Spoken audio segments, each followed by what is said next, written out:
ఆ రోజులే బాగున్నాయి. టెన్షన్లు, ఒత్తిళ్లు, డబ్బు సంపాదన, ఇలా అతిగా ఆలోచనలు లేకుండా ఉన్నంతలో కుటుంబమంతా కలిసి ఆనందంగా గడిపిన ఆ రోజులే బాగున్నాయి. ఆదివారం ఆటలాడుతూ అన్నాన్ని మరచిన ఆ రోజులే బాగున్నాయి. మినరల్ వాటర్ గోల లేకుండా కుళాయి దగ్గర, బోరింగుల దగ్గర, బావుల దగ్గర నీళ్లు తాగిన ఆ రోజులే బాగున్నాయి. ఎండాకాలం చలివేంద్రాల్లోని చల్లని నీళ్ల కోసం ఎర్రని ఎండని సైతం లెక్క చేయని ఆ రోజులే బాగున్నాయి.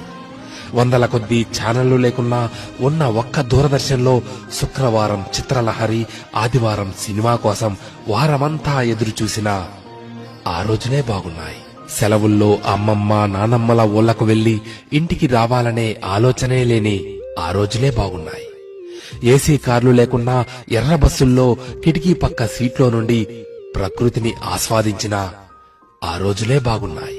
మొబైల్ డేటా గురించి ఆలోచించకుండా బర్త్డే డేట్ గురించి మాత్రమే ఆలోచిస్తూ చాక్లెట్లు పంచిన ఆ రోజులే బాగున్నాయి.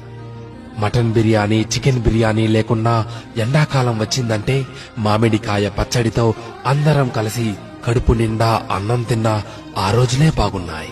ఇప్పుడు జేబు నిండా కార్డులున్నా, పర్సు నిండా డబ్బులున్నా అమ్మ కొట్టుకు పంపితే మిగిలిన చిల్లరను కాజేసిన ఆ రోజులే బాగున్నాయి. ఇప్పుడు చేతిలోని సెల్ నిండా గేములున్నా, ఆట స్థలంలో బ్యాట్ మార్చుకుంటూ ఒకే బ్యాట్తో క్రికెట్ ఆడిన ఆ రోజులే బాగున్నాయి. ఇప్పుడు బీరువా నిండా జీన్స్ ప్యాంట్స్, టీషర్ట్లు ఉన్నా 2-3 నిక్కర్లతో, కురచ షర్ట్లతో బడికి వెళ్లిన ఆ రోజులే బాగున్నాయి. ఇప్పుడు బేకరీల్లో కూల్ కేకులు తింటున్నా, 25 పైసల ఆశా జాకెట్లు తిన్నా ఆ రోజులే బాగున్నాయి.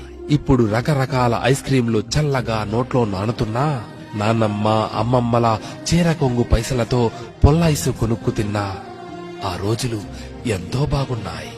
పొద్దుపోయేదాకా పొలంలో పనిచేసుకుని ఎలాంటి చీకో చింత లేకుండా ఇంటికి చేరుకొని చందమామను చూస్తూ నిద్రలోకి జారి కమ్మని కాళ్ళు కన్నా ఆ రోజులే బాగున్నాయి. నిజమే, ఆ రోజులే బాగున్నాయి కదూ.